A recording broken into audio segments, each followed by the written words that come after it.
ఇక్కడ ధర్నాకు రావడానికి కారణం ఏంటి? ఒక పక్క గ్రూప్ 1 సంబంధించి అభ్యర్థులకు న్యాయం చేస్తున్నామంటే రాష్ట్ర ప్రభుత్వం అంటుంది, మీరేమో అన్యాయం జరిగింది అంటున్నారు. ఏంటి అసలు ఏం జరిగింది? ముందుగా మీడియా వాళ్ళకు చాలా కృతజ్ఞతలు. అండ్ గ్రూప్ 1 అనే నోటిఫికేషన్ తెచ్చినప్పటి నుంచే ఎన్నో లూప్ హోల్స్ ఉన్నాయి ఇందులో. ఈ లూప్ హోల్స్ గురించి మేము చెప్పి అలసిపోయినాము. అండ్ ఇప్పుడు మళ్ళీ ఈ కొత్త స్కామ్స్ అన్ని బయటపడుతున్నాయి. దీని మీద డెఫినెట్గా జ్యుడిషియల్ ఎంక్వైరీ ఉండాలనే మేము కోరుకుంటున్నాము. The very first thing, Mahender Reddy గారిని తీసుకురావడమే క్వశ్చన్ మార్క్. ఎవరైతే రేవంత్ రెడ్డి గారు ఇంతకుముందు బీఆర్ఎస్ ప్రభుత్వం ఉన్నప్పుడు రేవంత్ రెడ్డి గారు ఏమన్నారు, మహేందర్ రెడ్డి గారు మీద ఎన్నో విమర్శలు చేశారు. అట్లాంటిది సడన్గా కాంగ్రెస్ గవర్నమెంట్ వచ్చేసరికి ఆయన తీసుకొచ్చి టీజీపీఎస్సీ చైర్మన్ చేశారు. According to high court and supreme court guide lines కనీసం ఒక 3 years సర్వీస్ అని ఉండాలి. అట్లాంటిది మహేందర్ రెడ్డి గారి అపాయింట్మెంట్, అసలు ఆయన అపాయింట్ చేయడానికి గల మెయిన్ రీజన్ ఏంటి అనేది my primary question. Second question, GO 55 తీసేసి జీవో 29 తీసుకొని వచ్చినారు. అసలు జీవో 55 తీయడానికి గల రీజన్ ఏంటిదండి? జీవో 55 కరెంట్ బీఆర్ఎస్ గవర్నమెంట్ తీసుకొచ్చింది, జీవో 29 అనేది కాంగ్రెస్ గవర్నమెంట్ తీసుకొచ్చింది. రాహుల్ गांधी जी जो संविधान पकड़ के घूमते हैं और बोलते हैं कि सोशल जस्टिस के बारे में और रिजर्वेशंस के बारे में, व्हाट हैपेंड इन తెలంగాణలో ఎటుపోయింది మీ సోషల్ జస్టిస్? ఎటుపోయింది మీ రిజర్వేషన్ పాలసీస్? ఎటుపోయినాయి? తెలంగాణ గురించి ఆలోచించకుండా ఎక్కడో ఉన్న బీహార్ పిఎస్సీ గురించి ఆలోచిస్తాడు. అక్కడికి వెళ్ళి స్టూడెంట్స్కి పెద్ద మాటలు చెప్తాడు just for the sake of vote banks. ఇక్కడ మాది అయిపోయింది కదా, మమ్మల్ని వాడుకొని వదిలేశారు. సీరియస్లీ బస్ యాత్రలని, ఆ యాత్రలని, అది అని ఇది అని చెప్పేసి ఎవరైతే ఇప్పుడు ఇంటలెక్చువల్స్, సో కాల్డ్ ఇంటలెక్చువల్స్ ఉన్నారు కదా, కోదండ రామరెడ్డి గారు, Balmoor Venkat, I don't call him as an intellectual, and other people ఎవరైతే ఆకునూరి మురళి గారు, అందరినీ కూడా నేను ఒక్కటే క్వశ్చన్ చేద్దాం అనుకుంటున్నాను. సార్ ఎక్కడున్నారు సార్ మీరు? పదవులు వచ్చాక మీరు అందరూ వదిలేసారా? మా గురించి మీకు అవసరం లేదా? మళ్ళీ నెక్స్ట్ గవర్నమెంట్ వచ్చినప్పుడు మేము అవసరమేమో మీ అందరికీ. మీకు పదవులు వస్తే సరిపోద్దా? మీకు పదవులు ఎక్కించిన స్టూడెంట్స్ గురించి మీకు అక్కర్లేదా? This is my primary question. My second question is, ఒక యూపీఎస్సీ లాంటి ఒక ఎగ్జామ్లోనే 12,000 పేపర్స్ని 3 months కరెక్షన్ చేస్తారు. అట్లాంటిది మీరు ఒక 20,000 మోర్ దెన్ 20,000 పేపర్స్ని మీరు 3 నెలలు ఎట్లా కరెక్షన్ చేశారు? ఇక్కడే అర్థమైపోతుంది సార్ ఇది ఎంత పెద్ద స్కామ్ అనేది. అండ్ కోటి ఉమెన్స్ కాలేజ్ గురించి మాట్లాడుకుంటే అందులో చాలామంది ఎవరైతే కోటి ఉమెన్స్ కాలేజ్లో రాసిన వాళ్ళు మెరిట్ లిస్ట్లో ఉన్నారు. వేరే ఎవరైతే వేరే దగ్గర రాసిన వాళ్ళు, వేరే సెంటర్స్లో రాసిన వాళ్ళు అసలు ఆ మెరిట్ లిస్ట్లో లేరు.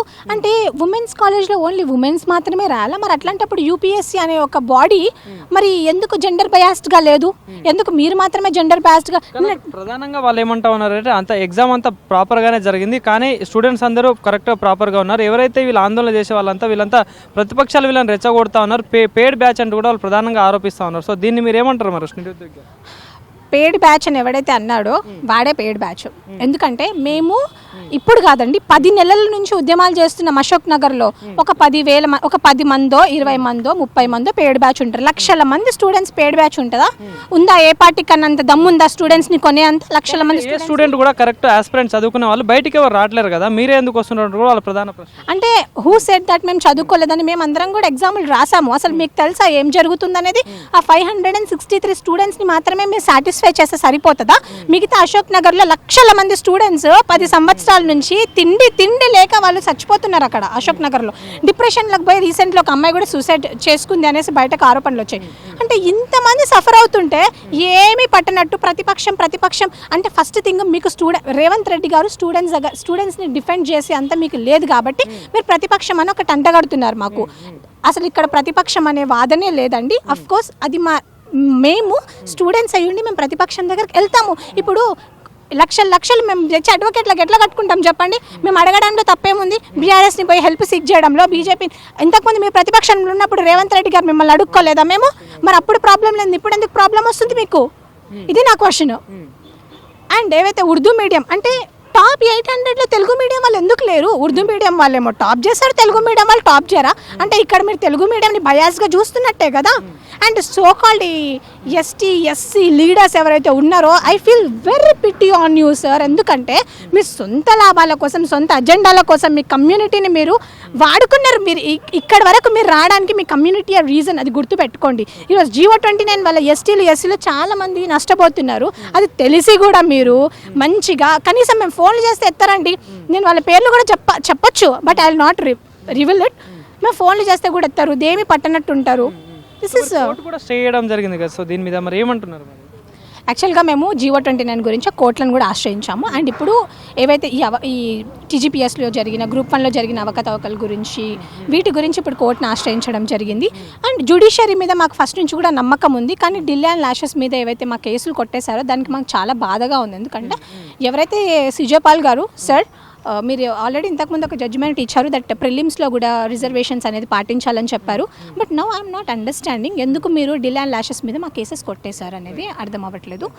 సో మరి ఫైనల్గా ఏం చెప్తారండి? అయితే రాష్ట్ర ప్రభుత్వం కూడా 1 ఇయర్లో 2 లక్షల ఉద్యోగాలు అన్నారు, జాబ్ క్యాలెండర్ అన్నారు. మరి సో అవన్నీ ప్రాపర్గా జరిగాయి. ఒక పక్క రాష్ట్ర ప్రభుత్వం 60,000 ఉద్యోగాలు పైగా మేము నిరుద్యోగులకు ఇచ్చాము, నిరుద్యోగులు ఇప్పుడు సంతోషంగానే ఉన్నారు ప్రభుత్వం పట్ల అని అంటూ ఉన్నారు. సో మరి ఏం చెప్తారు దీనికి? నిరుద్యోగులు అంటే ఎవరు? రేవంత్ రెడ్డి గారు, మానవతా రాయ్, చనగాని దయాకర్ వీళ్ళు నిరుద్యోగులు అనుకుంటా. అకార్డింగ్ టు మన రేవంత్ అన్న నిరుద్యోగులు ఎవరు కూడా సంతోషంగా లేరన్న. మీరు ఒకసారి అశోక్ నగర్కి వస్తే మీకు తెలుస్తుంది. అండ్ మీరు ఇచ్చింది 50,000 ఉద్యోగాలు కాదు, ప్రీవియస్ గవర్నమెంట్ ఏవైతే నోటిఫికేషన్స్ ఇచ్చినో అవి మాత్రమే మీరు భర్తీ చేయడం జరిగింది. అవి కూడా మీరు ప్రాపర్గా జస్ట్ అండ్ ట్రాన్స్పరెంట్ వేలో మీరు భర్తీ చేయలేదు. సో ఎవరైతే సోకాల్డ్ నిరుద్యోగులు కనీసం మాటలు కూడా సరిగా చెప్పడానికి రాని వాళ్ళు ఉంటారు, కొంతమంది మా మీద బురద చల్లుతున్నారు. వాళ్ళకు కూడా నేను ఒక విషయం ఏం చెప్పాలనుకుంటున్నానంటే, మీరు పార్టీలో ఎదగాలనుకుంటే స్టూడెంట్స్ని తిట్టి ఎదగడం కాదు, మీకంత దమ్ము ధైర్యం ఉంటే మీరు స్వతహా ఎదగండి. This is something I want to convey them.